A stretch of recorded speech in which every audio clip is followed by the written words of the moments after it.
აფხაზეთი ჩემთვის პირველ რიგში არის მონატრება, წარსულთან დაბრუნება და სიყვარული.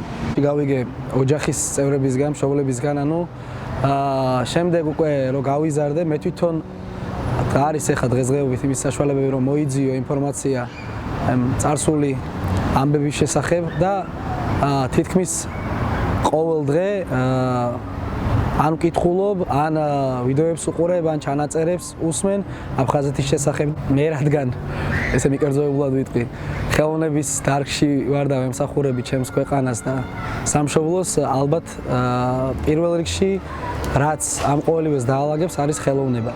და აი ესე მგონია, რომ ეს ყველაფერი დაათმობს ჩვენ შორის ურთიერთობას. მე მღერი აფხაზეთის სიმღერისა და ცეკვის სახელმწიფო აკადემიურ ანსამბლ აფხაზეთში გვაქვს აღებული გეზი აფხაზეთისკენ და ჩვენი მიზანია, რომ აფხაზეთში ჩავატაროთ სოლო კონცერტი. და ინფორმაცია აქვთ მათ ამ ანსამბლის შესახებ, ჩანაწერებიც გვინახავს ჩვენი. ჯობია დავფიქრდეთ ამ ყოველივეზე, აი ამ წლებზე, აი ამ სიშორეზე და ალბათ გვენატრება ერთმანეთი და დროა რომ ერთმანეთს ხელი ჩამოვართვათ და ჩავეხუტოთ, მოვეფეროთ და ერთად ვიმღეროთ, ვიცეკოთ და რა ვიცი, ერთად ვიცხოვროთ.